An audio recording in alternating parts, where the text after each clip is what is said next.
I want to read to you what the former advisor on policing to the Labour Mayor of London wrote about this current SA scandal. I'm going to use the word A for, you understand what I mean, the YouTube algorithm doesn't like it.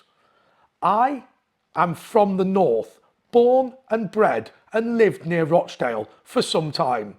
S, violence, and A, of women and children was and remains rife in poor communities. My own view is that we groomed Pakistani men into this abusive aspect of working class British culture. This video is about how the Labour Party has an advisor who wants you, white people of Britain, to be held responsible for forcing Pakistani men into grooming gangs, because they weren't like that naturally. They learnt it in the United Kingdom. Totally reprehensible. Hello everyone, this is Andre Walker. Thanks so much for watching this video. Please do subscribe, but more importantly, hit the bell notification icon. It's the best way to absolutely guarantee you get all of my videos as soon as they are released. Well, I have to applaud Kemi Badenoch, because today she has forced a vote onto an inquiry into grooming gangs. I don't use the R word simply because YouTube don't like it. But the Labour Party has opposed it. They've said that victims don't want an inquiry, and also Keir Starmer made what I think is probably the legitimate point, that it is really hard to get victims together because quite often they suffer from mental health trauma as a result of what they've suffered. I get that. But Badenoch made a really important point. This is no longer about the victims solely. It's also about the people that let them down. What we aren't interested in now is just the perpetrators and just the victims. It's the people that turned a blind eye. It's people like Keir Starmer, whose Director of Public Prosecutions didn't do anything. It's about Tony Lloyd, the Police and Crime Commissioner of Greater Manchester, who told his colleagues in the Labour Party to not cause any trouble. And it's also about people like Jim Dobbin, the Member of Parliament for those children affected in Oldham, who once again demanded that nothing was said in order to avoid offending community relations. But I want to tell you a little story about Lee Jasper. Now, before I say anything about Lee Jasper, who is a black activist, first of all, I met Lee when I worked at the Greater London Authority, and I personally like him. However, I will say to you that he's without question the most racist person I've ever met in my life. Doesn't particularly bother me. You can call me whatever names you want, and you can be as casually racist as you want to me. It takes a lot to make me cry. And funnily enough, he's very interested in white privilege. I don't believe that you get any privilege based on your ethnicity. But if it were to be true that white privilege is the fact that we're the indigenous population and we have an ability to access services in a way that's much more natural to people who are immigrants, then I would suggest that black privilege is the ability to be horribly racist and nonetheless get away with it because it's considered to be socially acceptable. Funnily enough, Lee Jasper also said that the definition of racism is discrimination based on race, but it can only be possible for it to be genuine racism if it's a majority directing it towards a minority. And you think, hang on, so a minority is allowed to be racist against the majority, but that is not considered genuine racial discrimination. Well, the problem with that, Lee, is that that would mean that apartheid South Africa was not a racist country because it was the minority being racist to the majority. I think that that is completely crazy.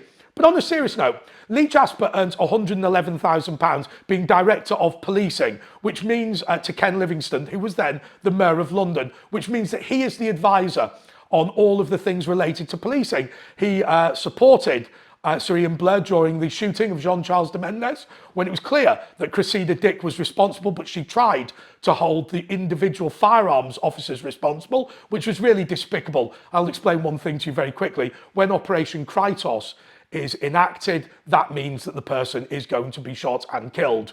That is an extremely unfortunate thing, but it was intended to prevent people blowing themselves up on the tube. It is not the fault of individual firearms officers if that happens, and it's unfortunate when mistakes are made, but it is not the mistake of the individual officer. But then again, let's put that to one side. When I read about this, it makes my blood boil, because I know that Lee Jasper, between 2004 and 2008, held that important position, the principal advisor on policing. And he was somebody who fought very, very hard to prevent the publication of details of what was going on in terms of grooming, simply because, as far as he was concerned, to talk about it was deeply, deeply racist. Now, how many victims came about during that period? And I look at what's going on across the country, and I ask myself, why is there no talk about this in London? Well, actually there is. There was a case in Stratford, and I'm sure there are other cases, but perhaps the reason why we don't know what's going on in London is because of people like Lee Jasper, like Ken Livingstone, like Sadiq Khan, like Sir Ian Blair, like Cressida Dick, like Sir Mark Rowley. I don't know if you know this, but the Metropolitan Police doesn't do any individual studies on grooming gangs because they say it's not a technical legal term. Well, I understand that it's not a technical legal term, but nonetheless, you need to do some investigations. And why is it that happens in Aylesbury, it happens in Oxford, it happens in Rotherham, it happens in Doncaster, it happens in Oldham, it happens in Rochdale, but it doesn't happen at all in London, apart from this one isolated case? I believe it's because we've deliberately ignored it in London. And I've been through. So first of all, what you could say to me is, you could say, look, Andre, the reality is Lee Jasper is one bloke. And the fact that he has a political bent is understandable. He's a member of Socialist Action, and he's somebody who probably is a Marxist and wants to smash the British state. And what's most important to him is destroying the British state. I get that. But then I look at all of the strategies that have come up, that the London government have come up with. Now, that is, to be fair, under Ken Livingstone, but it's also under Boris Johnson and Sadiq Khan, where you look at these strategies on violence against women and girls, and once again, it has this theme that Lee Jasper talked about, where effectively it's considered to be a function of working class society, that we should just simply expect that everybody who is working class in Britain will behave in this fashion, and anyone who's an immigrant to this country will learn this behaviour from their white indigenous neighbours. I think that that is one of the most grotesque and offensive things in the world, because what you are saying to these young girls, these hundreds, thousands, tens of thousands of young girls, it's your father that got them to do it. You should be telling him off. Don't blame the person that attacked you. By God, they're innocent. All they've done is come here to work hard and make Britain better. But their neighbours, your father, your grandfather, your uncle, your brothers have taught them to behave this way. We shouldn't be having a go at them. We should be castigating your own family. I think that that is a pretty disgraceful thing. And I look, and I'll leave a link in the description to these strategies, and there's no mention whatsoever of grooming gangs. And Lee Jasper, remember, was backed up by what Sadiq Khan said about this. He said that the reason people were accusing, and he asked Suella Braverman, as Home Secretary, by the way, to apologise to the Pakistani community for the way she was besmirching their men. He said that she should apologise. He said that she was guilty of dog whistle racism. He said that there was no evidence whatsoever that grooming gangs were predominantly Pakistani Muslim men. And in fact, there was a Home Office report that demonstrated that grooming was not restricted to this community, and the majority of people committing it were white men. Now, you keep complaining in the comment section that I use the word grooming gangs rather than our gangs. Look, let's be clear. I think we all know what these people got up to. But of course, what Sadiq Khan has done is he's deliberately misunderstood the terminology. Because we use the phrase grooming gangs in order to not offend the sensibility of things like YouTube and indeed the television and radio public, he's saying, well, let's put all of these things together. No.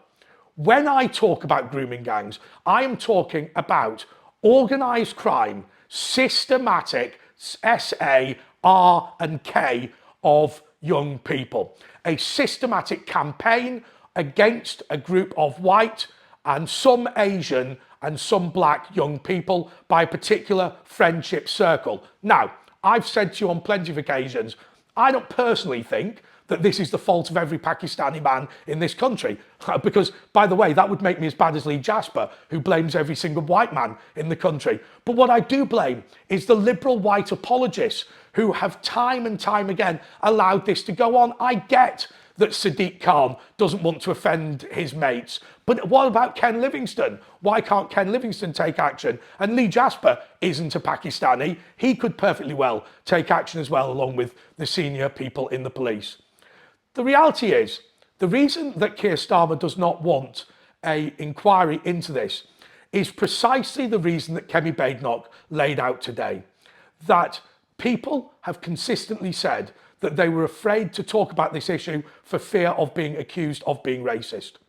And that will persist as long as this inquiry does not happen, because we have not set out yet that you have a right, and I have a right, to be open about what this is. Let me tell you something. Certain groups gravitate towards certain crimes. Sadiq Khan is right. Chatting up young girls on the internet, that offence of grooming is much more common to be a white man. Similarly, this takeaway grooming thing is much more likely to be a Pakistani man. Equally, burglary is more likely to be a white man, and a black guy is more likely to mug you in the street. It's just one of those things. Certain groups will gravitate towards certain things for certain crimes for certain reasons. We need to be honest about that. We need to be upfront about that. But we need to also question these devolved assemblies. We have a Police and Crime Commissioner of Greater Manchester, now deceased, who did not want to admit this was going on. We have a Police and Crime Commissioner in London, Sadiq Khan, because the roles merged in London. It is now in Greater Manchester, but it wasn't at the time. It's merged in London, who says that anybody claiming that Pakistani men are responsible should be apologising to Pakistani men and admit that they're guilty of dog whistle racism. And I will leave you once again by reading back to you what the Mayor's Director of Policing under Ken Livingstone, Labour advisor under Ken Livingstone, said, and let's just repeat it one more time. I'm from the north, born and bred and raised and lived near Rochdale for some time. S, violence, and A, of women and children was and remains rife in poor communities. My own view is that we groomed Pakistani men into this abusive aspect of working class life. Well, in terms of dog whistle racism, I think there you have it. And I think also it's time for Labour to do more than just admit their failings. It's time for them to prosecute the people that have allowed this abuse to take place for so long. And I think it's time to apologise to ordinary working class people, because that is an absolute outrage. And coming from somebody who was legally and morally and politically and democratically responsible for policing this community, it's a horrendous lump of racism which should not go unpunished. Till next time, goodbye.